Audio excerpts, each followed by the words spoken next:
Hello students, welcome to think study. बच्चों, इस video में हम अध्याय 5 के अंतर्गत केंद्रक के बारे में पढ़ने जा रहे हैं। तो केंद्रक को हम लोग न्यूक्लियस भी कहते हैं। इस फिगर में आप लोग देख सकते हैं कि केंद्रक के चारों ओर यानी कि सबसे बाहर की ओर या सबसे बाहर की तरफ दोहरे परत का एक अस्तर होता है, जिसे कि हम लोग केंद्रक झिल्ली के रूप में जानते हैं। केंद्रक झिल्ली को जो है न्यूक्लियर मेम्ब्रेन भी कहा जाता है।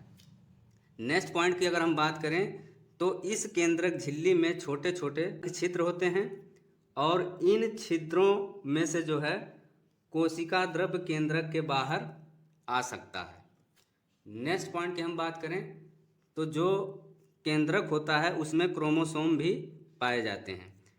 क्रोमोसोम जो है कोशिका विभाजन के समय छड़ाकार होता है, यानी इनका आकार जो होता है वो छड़ के आकार का होता है।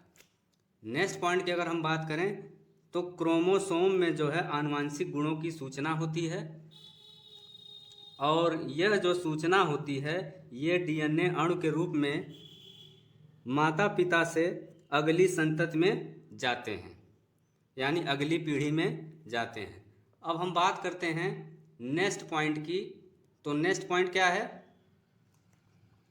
क्रोमोसोम जो होता है ये किसका बना होता है? क्रोमोसोम बना होता है डीएनए, यानी इसका फुल फॉर्म होता है डीऑक्सीराइबो न्यूक्लिक अम्ल, और किसका बना होता है?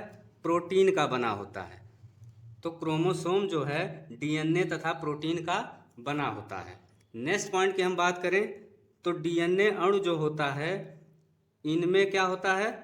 कोशिका के निर्माण व संगठन की सभी आवश्यक सूचनाएं होती हैं। डीएनए अणु में कोशिका के निर्माण व संगठन की सभी आवश्यक सूचनाएं होती हैं।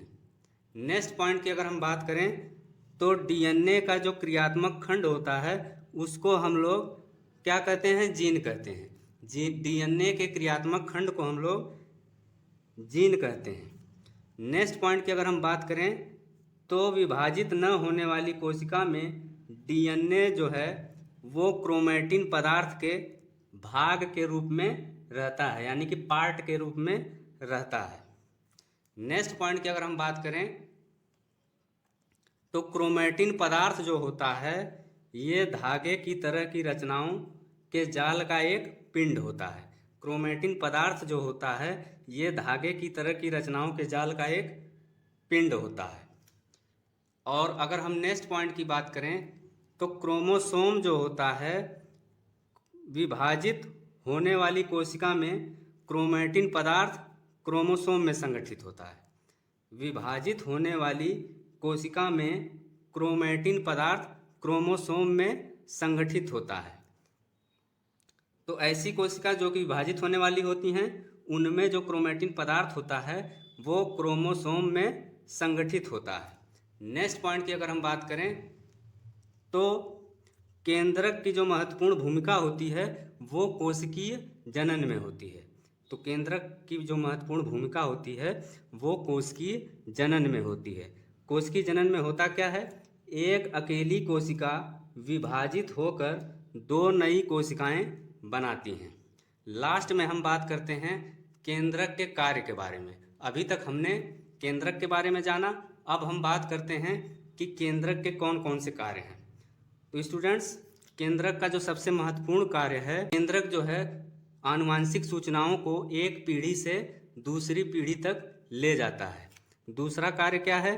केंद्रक कोशिका के विकास तथा परिपक्वन का निर्धारण करता है, यानी परिपक्वन का मतलब मैच्योरिटी। तीसरा महत्वपूर्ण कार्य क्या है?